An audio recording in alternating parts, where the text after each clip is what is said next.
To another edition of Making an Impact. I am your host, Chad Porto. Joining me, as always, is the glorious one himself, Marcus Green. We are from RealNerdCorp.com. We just did a show last night. It's Wednesday. We're not doing this anymore. Next week, starting Monday, we will be doing our 3-show recordings, and then possibly on Tuesdays, depending on time management. Because last night we went for an hour and a half. So we're not going for 3 hours anymore. We're not young podcasters. That's for the 28-year-olds. We're not there anymore.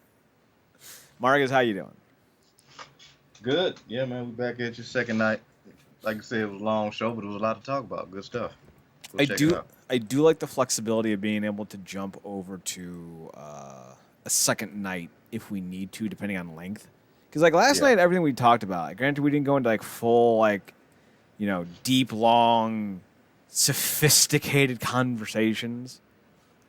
But we hit a lot of topics, and I preferred it to kind of get all that out as opposed to not and just But tonight we're talking Homecoming. Overall, I want to get to the feelings of the show before we do anything. I would give this a strong B. I like what it provided. It opened up some doors for things I think could be very interesting that we'll get to and we'll talk about later. But overall, I was really impressed with the show, and it didn't need to be more than what it was, and it served a singular purpose, which I think was good. So I think ultimately, I think a B is a very fine grade. It's not a show I think you need to go out of your way to see for continuity's sakes, but it's definitely a show that I think you'll enjoy if you have a fascination for new stars, old stars, guys debuting, feuds ending, stuff like that. Marcus, what would you give this show as just a letter grade? I'm giving it a B plus. Thoroughly enjoyed it. Liked it as an offshoot. It wasn't like you said, started. It didn't need to be. This wasn't direct into the MCU continuity, if you will. We talking movie, but I thought it was fun. I thought it was good. I thought the teams that they put together was great. Not all. We'll get to that, but yeah. And by the time I got through with it, I was thoroughly satisfied and came away hoping and thinking to myself, this could really be a good annual thing for them to do. I would like that. Yeah. Yeah, I would like that. I like the idea behind it. I'm not a fan of intergender. Yeah, I'm right on saying that intergender wrestling, but in this context, it worked because no one seemed out of place. Jordan Grace is bigger than Petey Williams, so it makes sense that Jordan Grace can throw Haas hands, right? That right, fair enough. But they didn't try to make Alicia body slam. I'm just gonna call him the Drama King because it's his name's Star Warsian. It's Extrical or Exardian, the Drama King, former Aiden English. So she wasn't throwing him around. So it worked. In the context that they presented, I thought it was fine. But let's start with the opener. It was Alicia and Hernandez. Hernandez is 48, by the way. I'm just marveled by that. Versus Deanna Parazzo and the former Aiden English making his Impact debut as the Drama King. It's Argerstand. Ehrenwald, something like that. And it was fine. It was a fine little match. I'm a fan of Lish. I'm a fan of her. It's anything that she gets to do, I'm always excited about. Plus, Johnny Swinger was there. Because they were representing Swingers Palace. So I thought that was cool. Marcus, any thoughts? Yeah, man, we'll always support Lil Lish here, man. Mm-hmm. Always pulling for her. She always finds some way to get in where she fits in. And it's never comes off as something overly contrived. Anything that she does, what she does. She's very, good. Like I said, getting in when she fits in and not trying to do too much. Just does enough to let it be known that she was there and she, did her best. And then putting her with Hernandez, that was really good. You got the, little bite size, and then you got the muscle. So yeah, and it was random and kind of last minute as it seemed. Drama King, because the name he's gonna use. I'm guessing that's his real name. Yeah, I think so. Yeah, we're gonna stick with the Drama King. Deanna, I thought there was a nice fast tag team to kind of click like they needed to for this tournament. So, like you said, the first match wasn't necessarily anything 5-star certainly, but you know it was good to get that opener. Obviously, this was Drama King's debut, so I thought it was a fun to opener. I want Hernandez to go back to his green, white, and red trunks from 2009. Bring back that Supermax. I'm just saying. Yeah.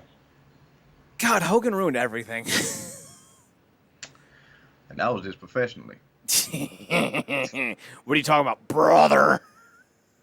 Hogan. Skinner? Oh, can we make that a thing where Bischoff is what's his name? Chalmers, and Hogan is Skinner, and like every time Bischoff gets mad at Hogan, he just goes, Hogan! Sorry, Superintendent Bischoff. Then a makeup for all the racial slurs. He like 1 week changed his theme. He was like, I'm black. I'm black. But only down there. Oh, Bischoff, you scamp. Speaking of scamps, we have Thick Mama Pump and Little Petey Pump taking on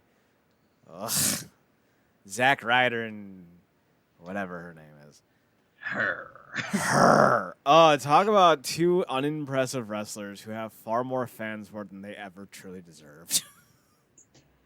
I will say this Chelsea Green is fine. She's unimpressive, but she's not an albatross. Like her crazy, I'm crazy, was bad. She has no personality. She's got no real charisma. She's just loud. She's a woo girl in wrestling. That's it. That's the best way I can describe her. And in her defense, Zack Ryder's a woo, woo, woo dude. So, you know it. High five myself because that was great. That was some good stuff. I'm solid like that. Yeah, I mean, there was it. You know, really a debate who was to be rooted for here. It wasn't a debate. Come on. It's practically sour tonight for me because I'm like, how you don't put over Little and Big Mama Pump because this team's a couple. Oh no. You do double recliners on these dummies. Yeah, come on, man. I will say this may have been my favorite of the matches. Like when Jordan tried to help out PD, slam Ryder. Like that was great. I'm sorry, Brian. No wait, which one is he? Which one of the edgeheads is this jackass? The Cardona. Cardona. He's the Italian. I can't remember his name. That shows you how much I'm invested. A fellow Italian, and I'm like, hard pass. Sorry, homie. I'd rather have Peter Sinercha, a.k.a. Taz, and his orange skin tone. That can't be natural. I think he spent too much time in like the orange tan spray chamber in like 98, and it just stained his skin. Yeah, he is a little tangy. Right? A little tangy. This may have been my favorite match of the opening round, mostly just because like Petey and Chelsea were kind of feigning the Canadian Destroyer with each other. I thought that was kind of funny. And there, Cardona got his ass kicked by a girl. So like that made me laugh. I know it's not PC to say, but fuck Cardona. He's got no personality, man. Like at least his girlfriend's a woo girl. Cardona's just, oh look at me, I have a blockhead. He's Charlie fucking Brown. Ugh. I don't want to talk about this one anymore, Marcus. No, you're right. But I did want to appreciate one more thing about this entire card. It really was intergenerational. Mm-hmm. Because the closer we got over here was the mixed match challenge, and that was intergender wrestling in name only. So that was mixed tag wrestling, which is so. In the difference with intergender and mixed tag is if you're an intergender, if you're a girl and you tag into the guy and you are facing the girl, the guy can now beat up the girl. In mixed tag, if you're two girls in the ring and you tag out and the guy comes in, the girl has to leave and the guy has to come in. That's the difference. And truthfully, I prefer mixed wrestling to intergender wrestling, but in tonight's case, because of how it was utilized, I can forgive it. Or I shouldn't say tonight's case, but Saturday's case. Next up, we got Tommy Dreamer and Rachel Ellering versus Brian Myers and, I know it. It's right there. It's right there. Oh, it's on the tip of my tongue. Missy Hyatt. There it is. I knew I'd get there eventually. Now, Marius, Missy Hyatt's a name who I remember from my youngin' days of a WCW fan. And she's had some plastic surgery done, but I'll tell you what, when she was a svelte young 20-something-year-old, oif. Oof, I prefer that natural look, man. I'll tell you what, she was gorgeous. And granted, she's 57. She's still looking good. Like, if she were to hit on me, I'd be like, okay. Sure. I wouldn't say no. Yeah, that'll definitely be. I'll definitely be a heavy wingman on that because I just. That's fair. That's fair. Yeah. We all have our preferences. Some like 50-something blondes with artificial racks, and some like huckerings. Hucklerings? Rachel Huckling? That's close enough. So, obviously, Tommy Dreamer is just a giant mark for anything out of the 80s. Dusty pants, obviously, and now he comes out with Road Warrior animal makeup. Just amazing. And Rachel Ellering is the daughter of Pretty Paul Ellering, who was the manager of the Legion of Doom, the Road Warriors, whatever you want to call them. So it was cool to see them come out with the face paint. I dug it. It was great. I love that fucking Missy Hyatt's like, dude, I'm not a wrestler. And Sam Beale, who is quickly becoming one of my favorite parts of the show every week. It was just like, wait, you're not? And then she hits on him post-match. Like, that was great. That was fantastic. Fantastic. But Hawk and, goddamn, I said that unironically. Hawk and Dreamer and Hucklering get the win with a Doomsday device, which was just, it was awesome. Like, I loved it. This was another, like, this was a very tight contender for my favorite match of the opening round, just because of just all the fan, love that was put into this by Dreamer and Rachel. Plus, you had Missy Hyatt, who I'm pretty sure managed against the Road Warriors. So, like, hell yeah. And by the by, I'll say this right now. Bring back Missy Hyatt as a manager. Like, she's got something I think fans would enjoy. Maybe not all fans, but then again, I was very against Johnny Swinger coming in, and now I can't imagine Impact without the Swingman. Daddy! Ah! Marius, thoughts? Yeah, man, it's I appreciate Tommy Dreamer, man. He's down for whatever, and like you said, he's a complete mark for the '80s, but he's out there having fun. And obviously, I think young Miss Hawklering, as you called her, she was having fun too, and that's kind of what it was about. Obviously, this was Myers and or the young man and Miss Hyatt. So this was one of the more looser matches, but it was still fun to watch because. Obviously, narratively going into this, the whole thing about we're going to get Dreamer, huh? I'll pull his wife into it, and that was a no-go. So the fact that they got Missy out, I think, was cool because, like you said before, she's probably one of those names that probably should get more, I guess, recognition than she did or does. So it was cool that gave her a shout out. Yeah, I completely agree. I love that they try to bring in Beulah, and then they try to get Francine. And the funniest thing is, like, none of the women that Beal went to were wrestlers. I love that. Oh, rep it. I like that Impact is like, hey, everyone's like, who's the next A-lister that we can get? And Impact's like, who do people remember? Like, we don't even need a star. Francine, get her, book her. Look, not to try to bring down the mood or anything, but isn't that one of the last places, that TNA was one of the last places we kind of saw Chyna in ring? Literally the last place. And I don't know why they didn't bring her in full time. I think she may have been doing her adult career by that point. I'm pretty sure.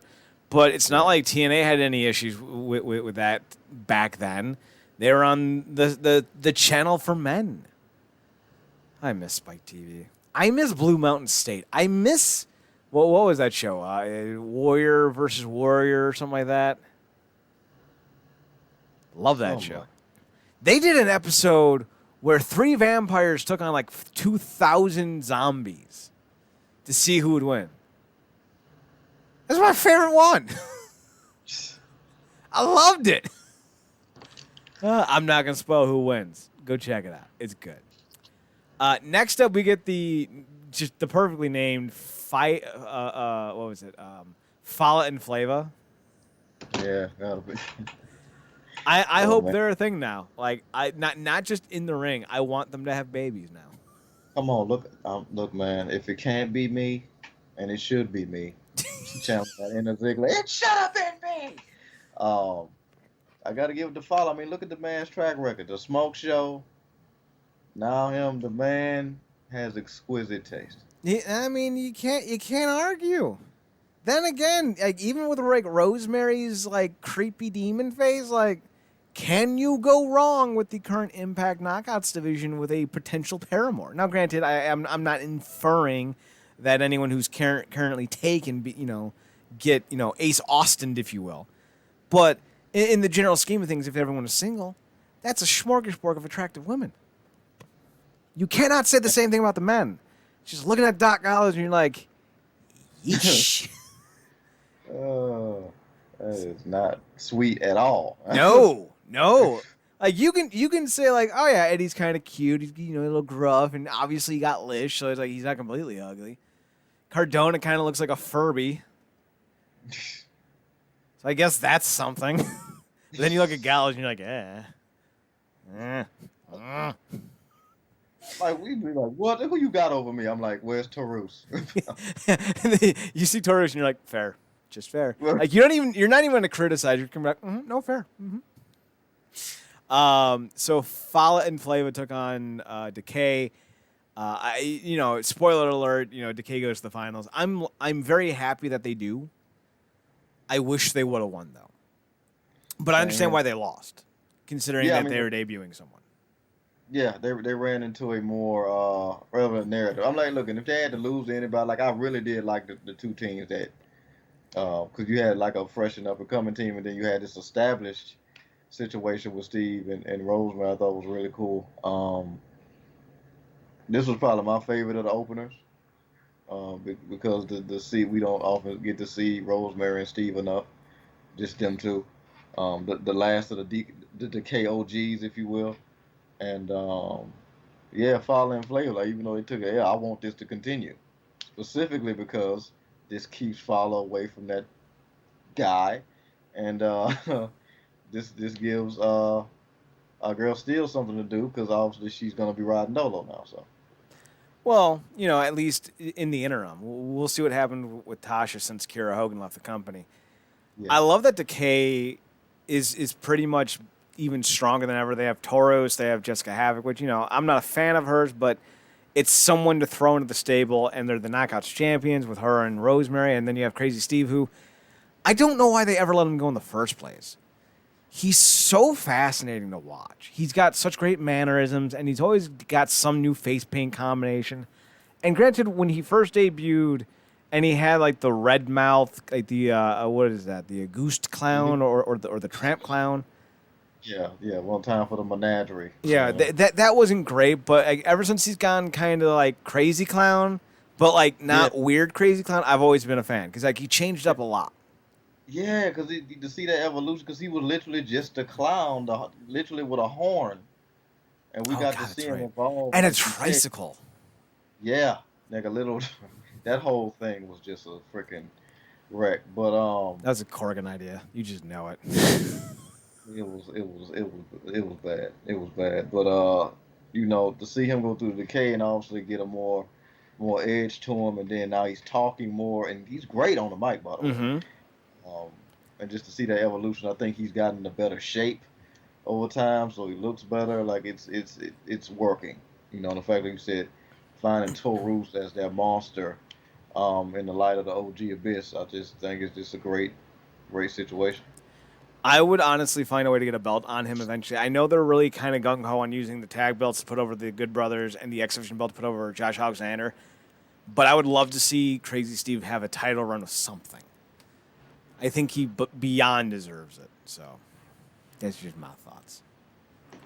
And then we get our first interlude. We're not really hitting on any of the segments because it's kind of a throwaway event. There's nothing that's happening in these segments that I think add to anything.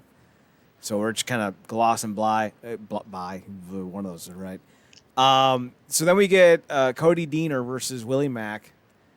This was a enjoyable match, but I wouldn't say it was pertinent outside of Rich Swann doing a crazy ass running and knocking down every member of. I was about to call them the BDC.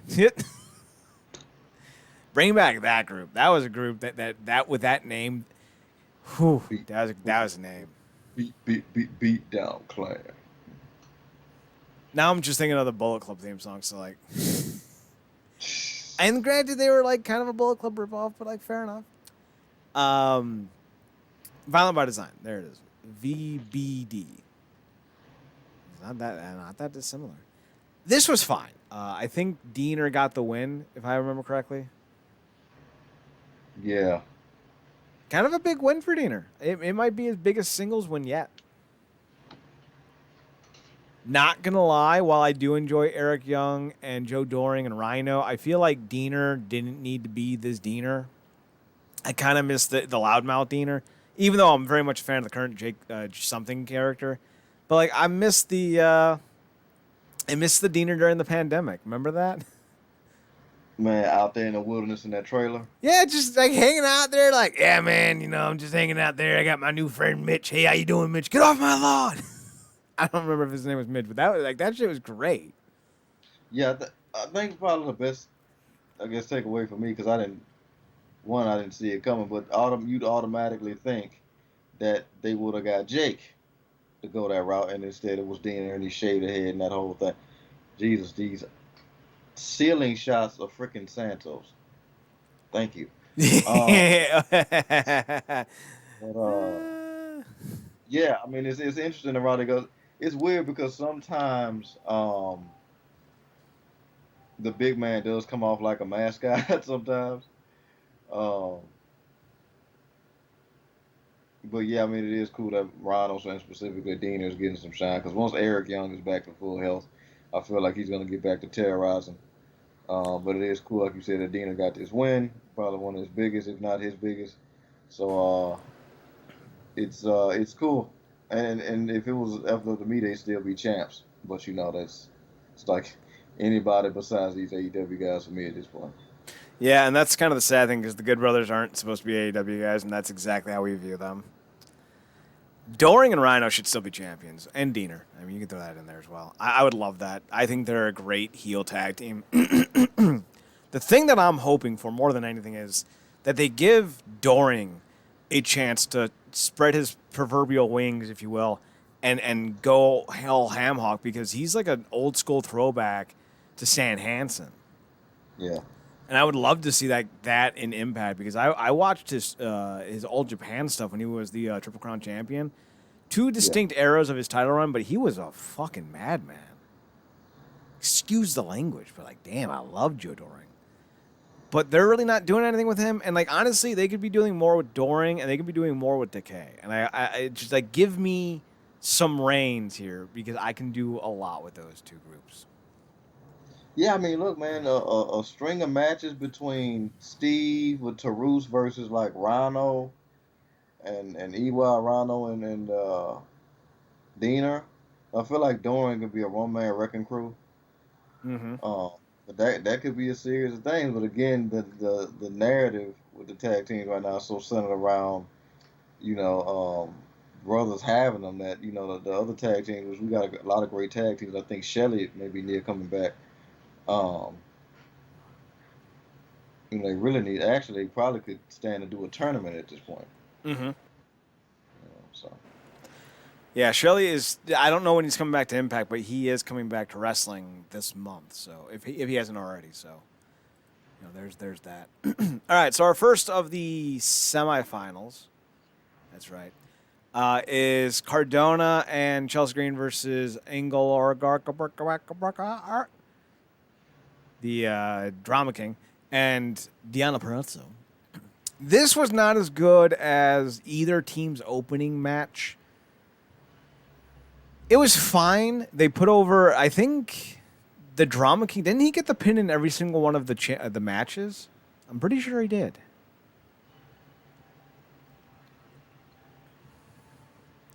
Cut out. What was that last part?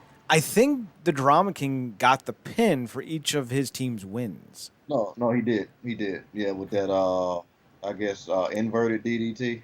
It's more like a dropout DDT, I would call it, because like he gets the front face lock, and then he brings them down straight away on their on each person's stomach instead of driving it in the head. Yeah, it's more like a face lock drop. Yeah, face lock driver or something like that. It's the moss-covered three-handled credenza. Oh wait, no, I'm sorry. The arm bar.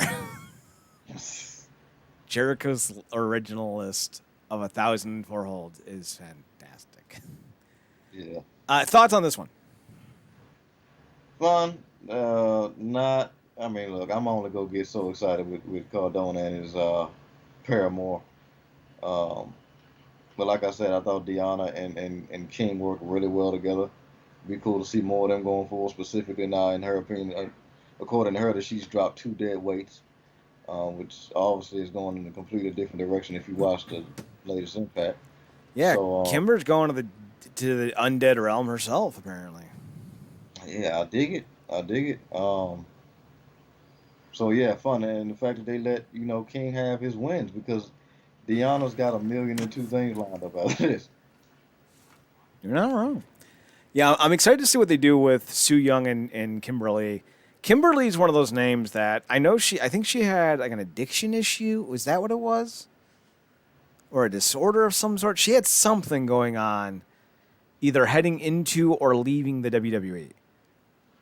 And I don't want to misspeak, so like I don't want to be an ass about it, because like this shit's real. Like we goof a lot, but we try not to be insensitive. But she had something going on in her personal life that was like really hard to overcome. I think that may have been why she left the WWE or what have you. But when her and Zachary Wentz were like tweeting at each other, I don't know if they're still dating or not. But like he was always talking about how proud he is of all of her strides to get her life in order. And so I'm rooting for her. But it's not just because she's like an underdog story or a reclamation story where she's coming back. I remember watching her in Shikara in like 2012, and she was a stud. Granted, they did a lot more intergender wrestling, so like not my thing. But when she and Ruby Riott, then known as, she was named after a porn star. What the hell was it? Lovelace. That's what it was. Heidi Lovelace. They put on some killer matches. So, like I was really a big fan of Heidi Lovelace and Kimberly at the time.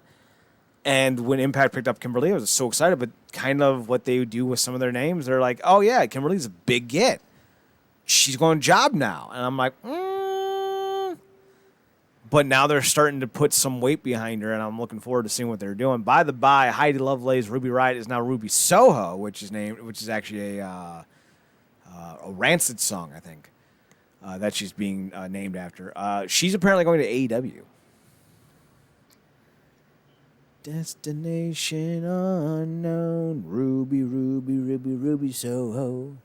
So I like the name. I dig it. I dig Rancid. Dig it. It's like, yeah, good on you, Ruby Soho. But yeah, let's move on to the next match because like, yikes. We have the Decay versus the. Hang on, I can find it. The Legion of Dreamers. Nailed it. I told you I'd get it. This was a fun match. I was a little disappointed at first because I'm like, oh man, this is who I wanted in the finals. This is, Duke, North Carolina. Damn. But I liked it. It was a fun match. This is my favorite match of the second round, which, granted there's only 2. So like, Marcus, what did you think of the Decay and Legion of Dreamer match? Again, I dug it. Like I said, they were fully committed. Dream was always fun to watch out there, and like I said, Ella Rain, she was having the ball just being out there with Dreamer, but definitely was looking for the Decay win here. Got it. And a fun little match. Like I said, it was just two matches, but this was a fun outing. Honestly, like you bringing it up made me realize that Rachel Ellering has a little girl fan just written all over her face. Like, everything she's doing, she's just like, this is the coolest thing I've ever done. Oh, no, this is the coolest thing. Oh, no, this is the coolest thing I've ever done. Like, she's like that Bailey fan before she became, like, you know, kind of obnoxious.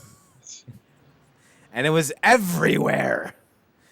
But, so it's Rachel Hucklering and, damn it, I had it. What was it? Dramimal.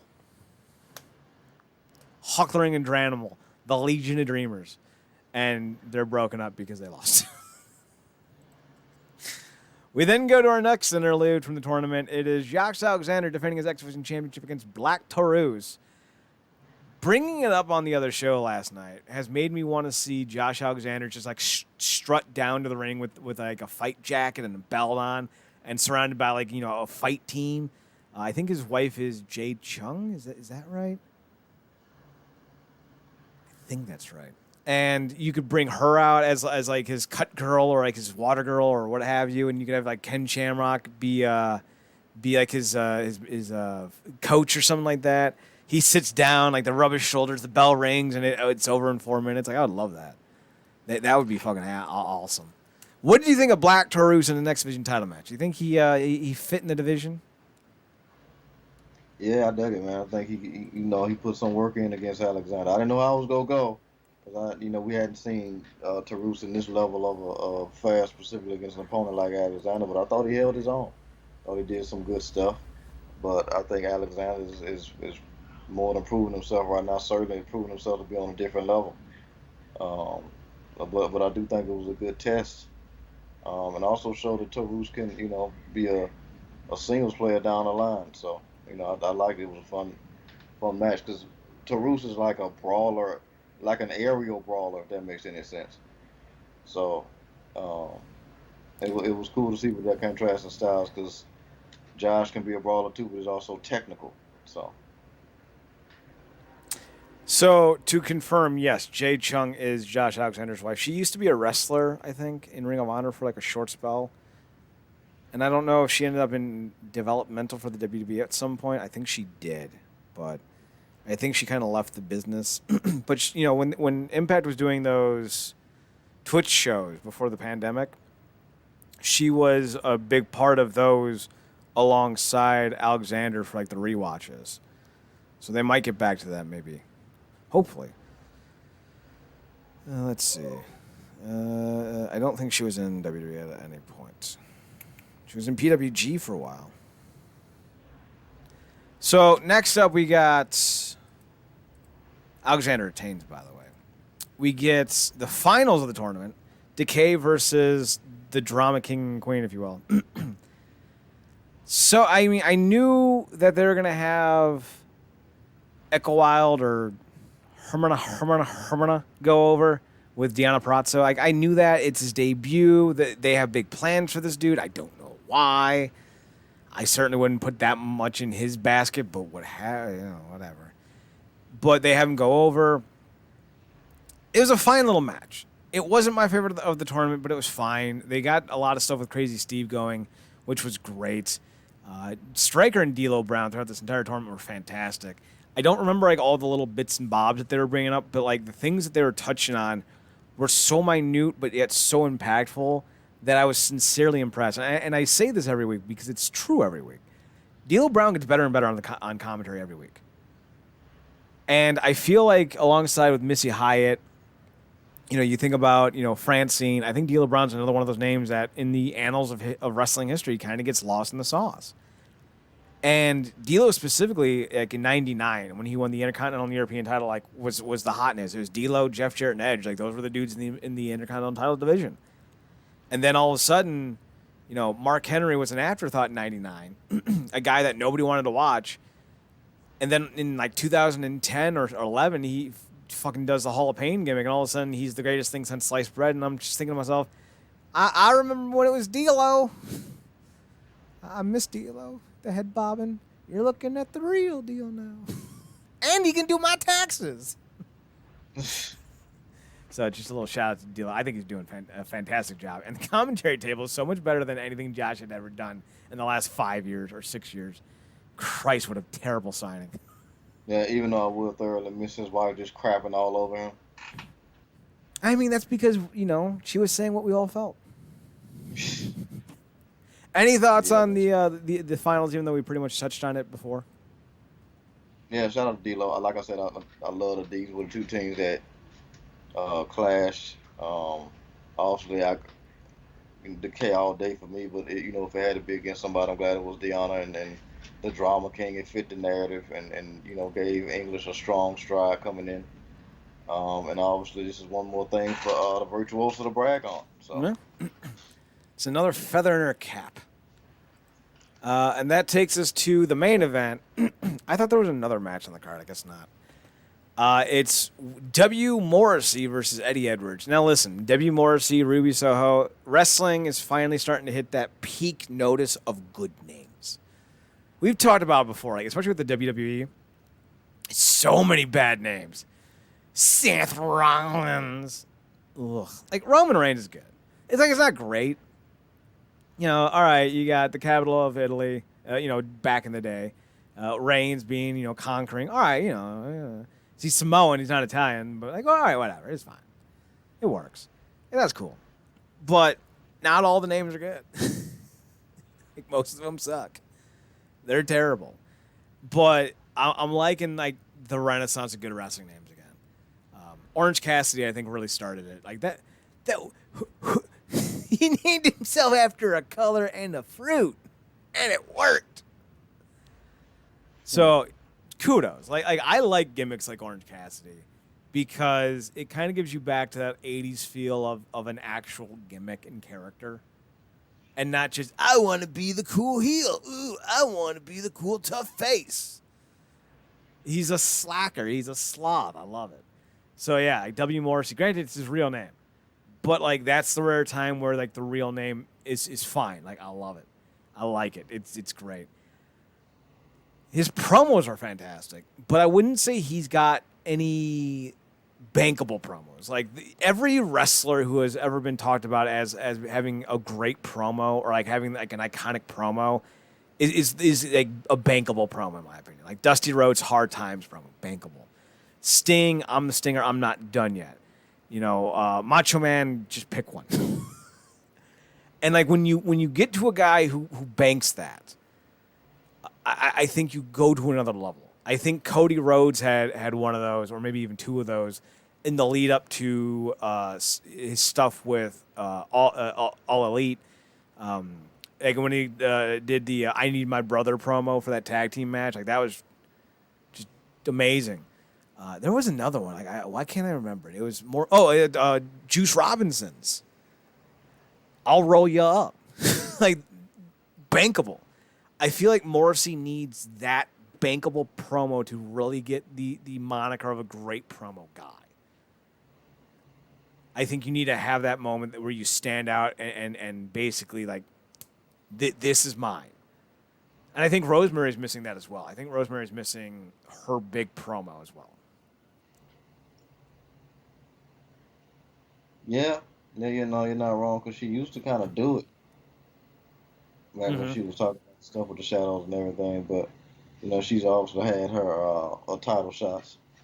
But yeah, I mean, I definitely agree with that. And like I said, Morrissey kind of reminds me of on the EC3 vein. He kind of needs to hone in and find his narrative.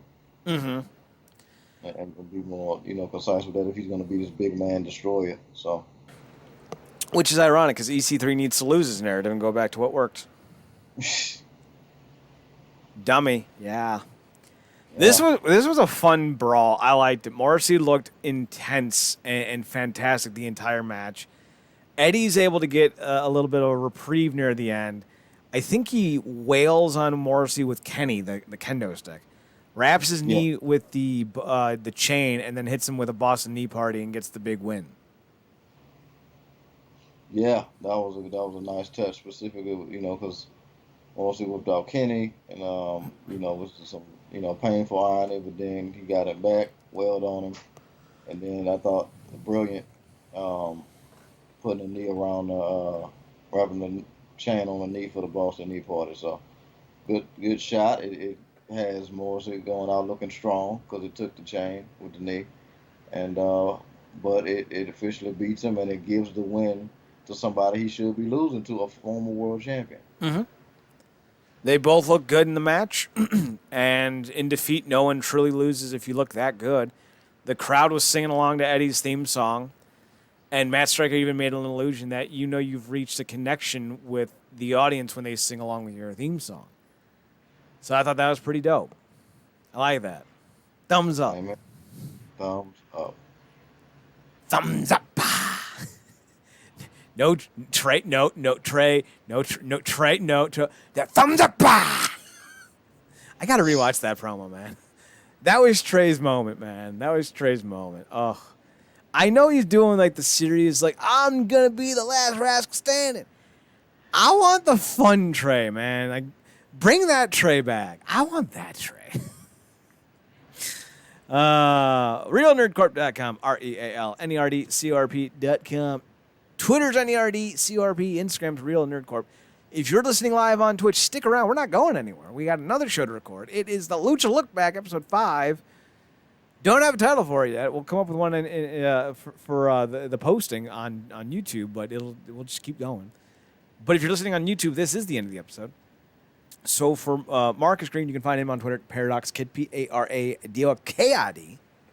That's me. You can also find us, or you can find him on his other podcast, The True Penny Show, TruePennyshow on Twitter. Look them up.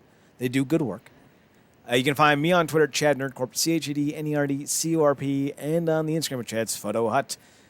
Be sure to check us out on the website, RealNerdCorp.com, and Twitter, once again, at NERDCRP. We are done. We will see you guys in a second if you're sticking around for the stream for a Lucha Look Back. Otherwise, we'll talk to you guys next week. Marcus, take us home. Good night, meat. All right, so that'll take us out at 41. We'll say 41, 48. So we'll start at 42 even.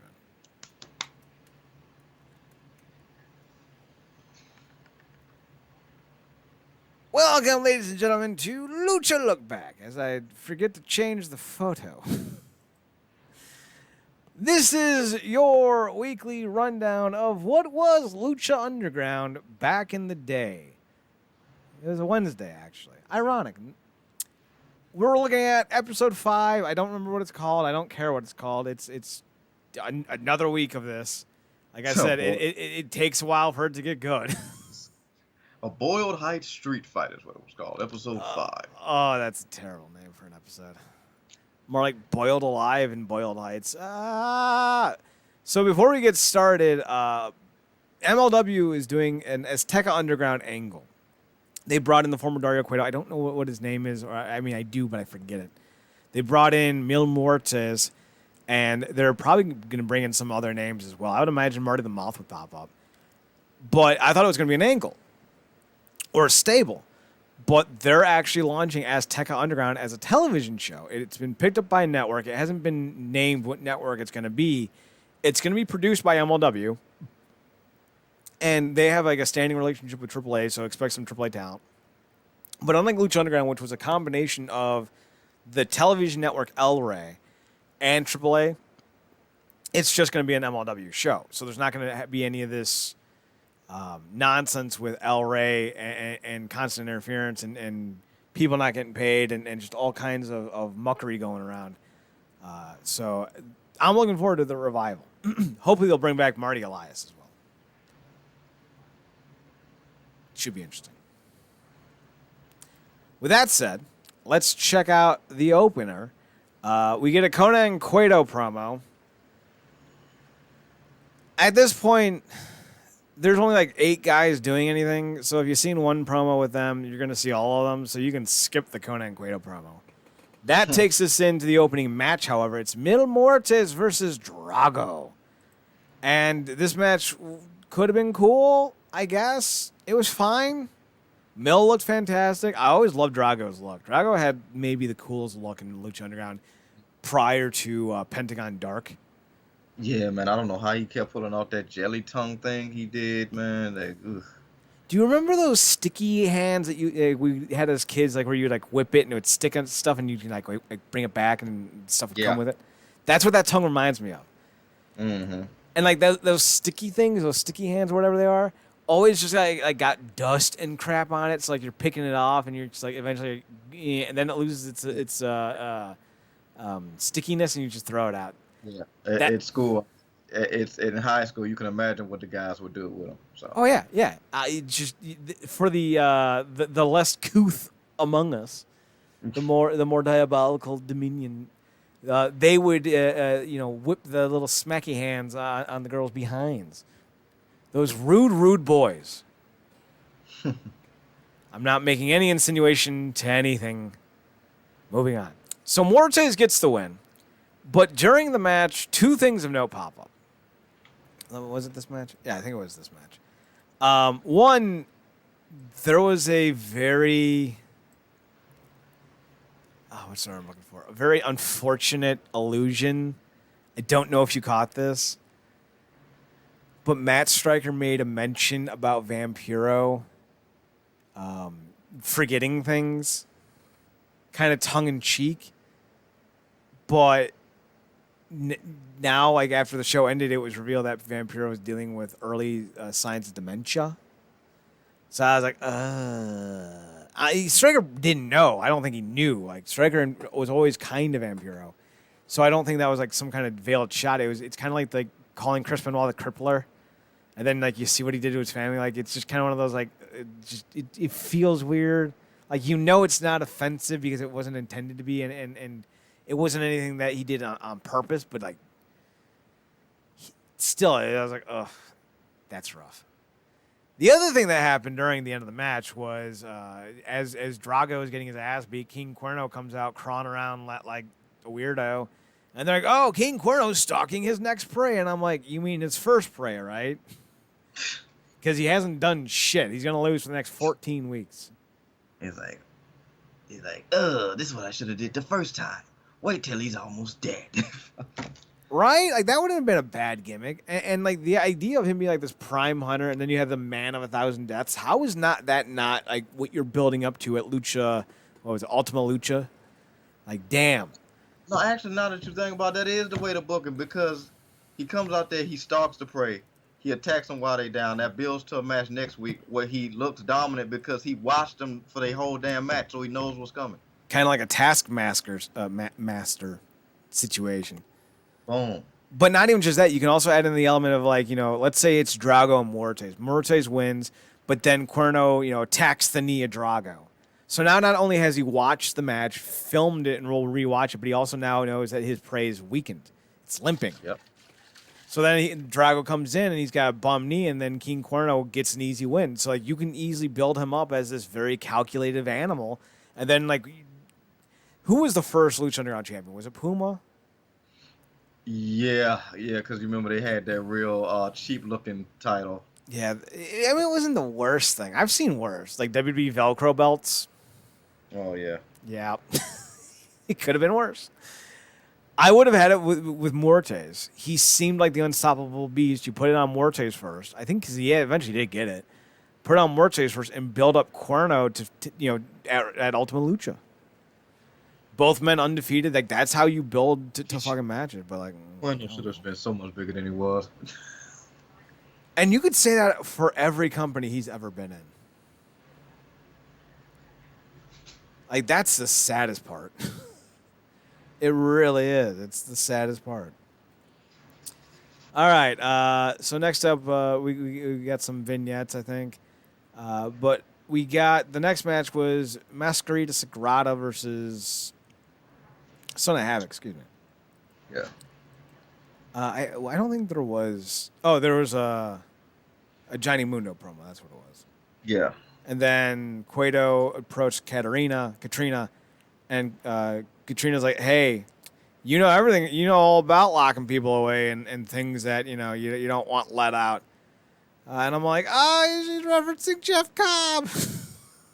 Yay. So that was cool.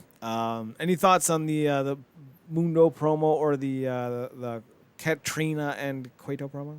Well, that was kind of always one of my favorite parts of Lucha was those vignettes because, I mean, it took somebody that might be mediocre and made them look like, I can't wait to see what this guy does because how they shot it. It was definitely akin to the person, obviously, with this. You got Mundo Parkon and doing his whatever Night Delight stuff and whatnot, and it made him come off like a badass. And we know he can go in the ring, but I think this kind of blended Lucha Underground more than companies he's been in, blended more of his want to act with his actual wrestling skills. So You're not wrong there.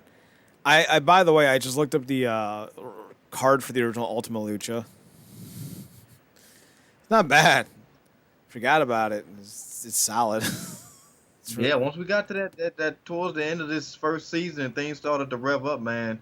Specifically season 2, that's when we really get to, because we know what's coming. So Ultima Lucha's not until episode 38. We're on 5. Like, once the trios tournament starts, I think I'll be better. Once we start introducing the Azteca title. What do I think? The Seven Sons title, or what was it called? Gift of the Gods.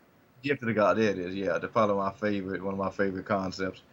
Once we start getting off into that, it's gonna start revving up. Gift of the Gods was just the WMAC Masters title tournaments, just amplified. Yeah, I think you told me that. Yeah. Gotta love that show. Everyone had their own insignia, and if you beat them, you got to have a copy of their insignia, and you got to put it into like the little belt. And once you filled up all the little squares or all the little hexagons on the belt, you got to cash the belt in for a shot at the Dragon Star. Like, cool, it's so cool. The wrestling needs to do that. That's so cool. Your soul is mine. Basically.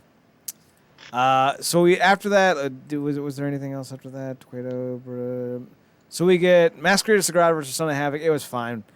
It was fine. So Sagrada got another win. We got to see, I guess, the beginning romance of Ivelisse and Son of Havoc.